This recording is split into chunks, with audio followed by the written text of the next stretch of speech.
We're going to begin our study of the ancient civilization of Egypt by giving a historical overview. There were several periods in Egyptian history that we need to look at in order for it all to make sense. So we're going to start at the earliest period and go all the way up to the last period. Egyptian civilization starts during the Archaic period. In 3400 BCE, Egypt evolved into two kingdoms, an Upper Egypt and a Lower Egypt, and you can see that on this map. In 3200 BCE, the Scorpion King attempted to unify Egypt, but he failed. King Menzies would succeed and become the first king of all Egypt, a united Egypt. Menzies would actually create a double crown to show the unification of this new Egyptian civilization. You'll see on this picture there's like a white inner crown surrounded by a red outer crown.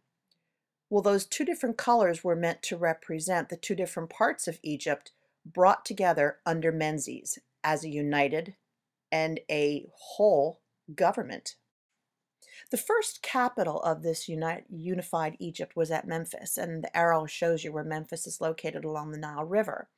This actually is located at the top of the Nile's delta, and a delta is the area of the river that when it gets to close to sea level, it spreads out and is very fertile. That's the area in that greenish circle that is on the map that's part of Lower Egypt. That's the whole delta area. It was during this time period that the idea of kingship, or the position or function of the king, developed in history. Egyptian kings started to become almost as important as their main god Horus, and you can see how similar they look in this picture. They just have different heads on them. It was also during this time period that hieroglyphics were developed and used as the official Egyptian form of writing. They had a more common form for everyday use, but hieroglyphics was what they used in court. The next period in Egyptian government development is what is called the Old Kingdom. The Old Kingdom began when the pharaoh King Dozier, around 2630 BCE, he asked Imhotep, who was an architect, a priest, and a healer, to design a memorial monument for him. This was the first time this was actually done in Egyptian history. This is a big deal. The result of this request by Dozier resulted in the world's very first step pyramid, and this is what it looks like today. Pyramid building in Egypt reached its peak with the construction of the Great Pyramid at Giza, and this picture is an artist's rendition of what they would have looked like when they were first built. The first pyramid was built for Khufu, or Cheops as the Greeks knew him, who ruled from 2589 to 2566 BCE.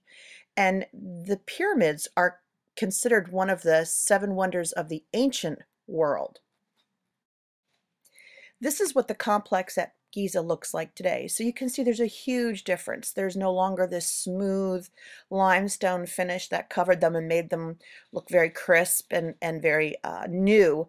They've been beaten down by the winds and the sands, and this is exactly how they look today. This is how they look against the skyline of modern-day Cairo. There's not tremendously high skyscrapers in Cairo, but it gives you a perspective of exactly the size of the pyramids.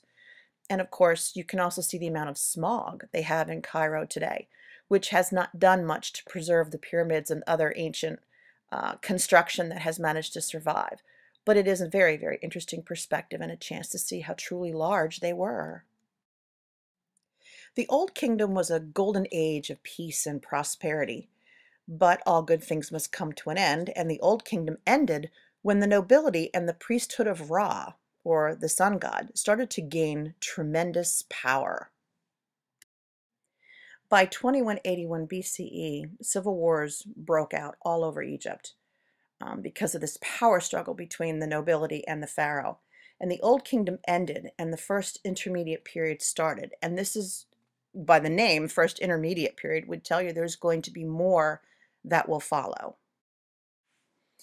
After this intermediate period, King Amenemhet I became the first pharaoh of the Middle Kingdom. He brought law and order back. And so he built a new capital south of Memphis, but kept Thebes as the religious center. During the Middle Kingdom, Egypt colonized their neighbors, which means they set up their settlements in their neighbors' territory and pretty much made up all the rules. They expelled the desert tribes that had invaded during the First Intermediate Period, and they caused some trouble. They built foreign relationships and traded with Syria and Palestine and other countries. They built military forts and they had stone quarries. And the stone quarries actually led to pyramid building. And the pyramid building returned to the Middle Kingdom the way it was in the tradition of the Old Kingdom. They were grand and large and extremely impressive. The Middle Kingdom began to decline under Amenemhet IV and continued under his sister Queen Sobekneferu, and you can see her on the right side of the screen. Queen Sobekneferu is the first confirmed female ruler of Egypt. Unfortunately, she was also the last ruler of the Middle Kingdom. By 1786 BCE, another period of chaos started called the Second Intermediate Period, and Egypt was divided into a series of small kingdoms. Around 1650 BCE, the Hyksos, a non-Egyptian or outsider, took over. They adopted and allowed many Egyptian traditions to continue. And the Second Intermediate Period ended when a group from Thebes, the religious center, drove the Hyksos out of Egypt once and for all. By 1567 BCE, Egypt was once again united, and now we have what's called the New Kingdom that started. During the New Kingdom, Egypt became the world's first great empire, and the empire stretched all the way from Egypt, from Upper and Lower Egypt, clear through to the Euphrates River. The New Kingdom was best known for the role of royal women, such as Queen Hatshepsut, and you can see her here in the picture. She started out as a regent or an advisor for her young stepson, which gave her a lot of training so that after his death, she was able to gain all the powers of a pharaoh and was actually seen as a pharaoh and not necessarily as the queen regent. You're going to be reading some articles about her a little later on. In addition to the role of royal women, the New Kingdom was also known for its religious troubles. Amenhotep IV was a monotheistic pharaoh, meaning he believed in only one god, and we know up to this point they had polytheistic beliefs. And he forced the exclusive worship of another sun god called Aten. He changed his name to Akhenaten, which means servant of the Aten, and he built a new capital called Akhenaten. He was unpopular because, as you can see in his picture, he wasn't portrayed in his statues as being the perfect manifestation of a human being. He looks a little goofy, quite frankly. And so when he died, Egyptians returned to their polytheistic worship of many gods and in portraying their pharaohs as perfect gods. There was a line of pharaohs during this kingdom named the Ramses, which restored the weak empire and started to build great temples and great cities again. Now, according to some interpretation of biblical chronology, the exodus of Moses, which we learned about, and the Israelites from Egypt, possibly occurred during the reign of Ramses II. However, some recent research suggests that it was now Tutmosis III and it was Hatshepsut who adopted Moses as a baby.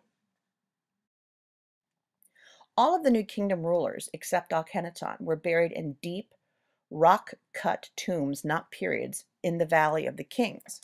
And the valley is located on the west bank of the Nile, opposite from Thebes. They were built with a temple above ground, but underground there were tons of chambers that were filled with all of the goods that they would need to survive and rule in the afterworld. Most of the tombs in the Valley of the Kings were raided and destroyed, with the exception of this tomb you can see in this picture.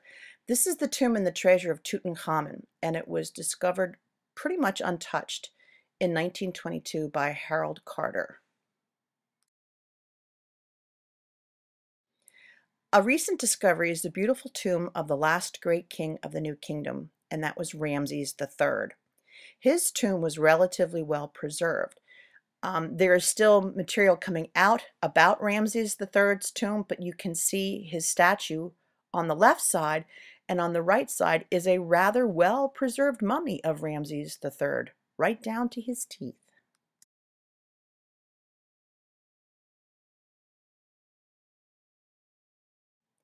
The kings who followed Ramses III were less successful. Egypt lost its territory in Palestine and Syria for good and suffered from foreign invasions. Generally, the Egyptian empire was in decline.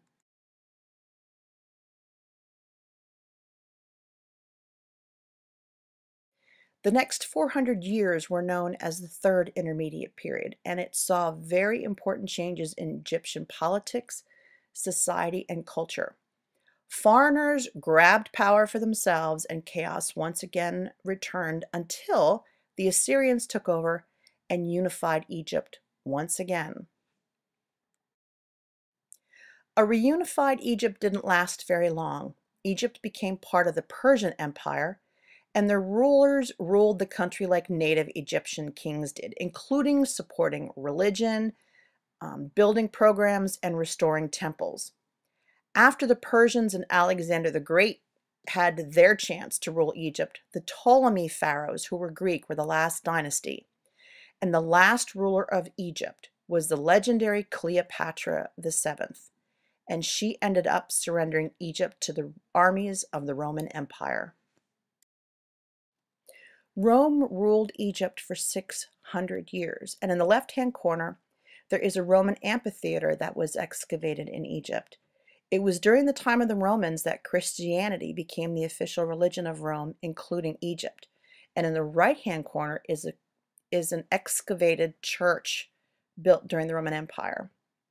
But it was the conquest of Egypt by the Arabs in the 7th century AD and the introduction of Islam, which is pictured by the mosque in the middle below, that would ultimately end ancient Egyptian culture forever.